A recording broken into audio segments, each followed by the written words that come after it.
The United States expressed concern but said Washington wouldn't take sides as Iraqi government forces took over key assets in the oil-rich city of Kirkuk from Kurdish authorities on October 16. "We're not taking sides, but we don't like the fact that they're clashing," U.S. President Donald Trump told journalists in Washington. "We've had for many years a very good relationship with the Kurds.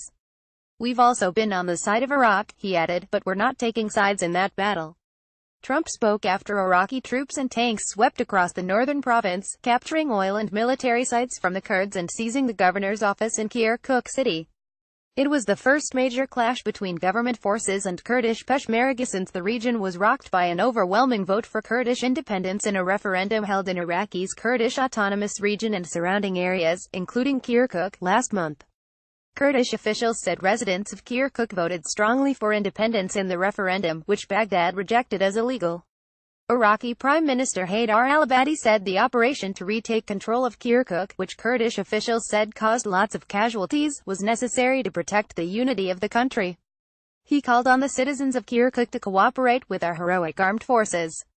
U.S. State Department spokeswoman Heather Nauert said the United States is very concerned by the violence and urged all parties to avoid provocations that can be exploited by Iraq's enemies who are interested in fueling ethnic and sectarian conflict. The United States supports the peaceful exercise of joint administration by the central and regional governments, consistent with the Iraqi constitution, in all disputed areas, she said. Pentagon officials said they are urging both sides to avoid any escalation of the conflict. Washington has armed and trained both Iraqi government forces and Peshmerga fighters to wage war against Islamic State militants in northern Iraq. "We oppose violence from any party and urge against destabilizing actions that distract from the fight against Islamic State," Pentagon spokesman Robert Manning said. Federica Mogherini, the European Union's chief diplomat, urged both sides to seek dialogue in order to preserve Iraq's unity and long-term stability.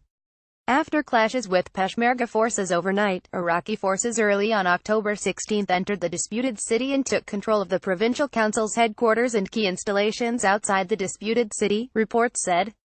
Kirkuk residents told Reuters that Iraqi forces removed the Kurdish flag that was hoisted on the governorate building in April next to an Iraqi flag. They said that only the Iraqi flag was now flying. Amid the clashes, thousands of Kurdish residents reportedly fled the city, with some citing fear of reprisals against Kurds. Meanwhile, crowds of Turkmen celebrated, with some driving in convoys with Iraqi flags and firing shots in the air. The Iraqi army said on October 16 that government troops have moved toward Kurdish-held sites in the northern province of Kirkuk, capturing several installations from Kurdish fighters. The military said that pro-government forces took control of roads and infrastructure, including a military base, an airport, and an oil field near the disputed city of Kirkuk. A spokesman for Kurdish forces, Brigadier General Bazad Ahmed, confirmed that federal forces seized industrial areas south of Kirkuk in fighting that caused lots of casualties. Crisis talks on October 15 failed to resolve the standoff as Kurdish leaders refused demands by the Baghdad government to reject the referendum result. Kurdish Peshmerga forces took control of much of Kirkuk province in 2014, when militants from the extremist group Islamic State is swept across northern Iraq.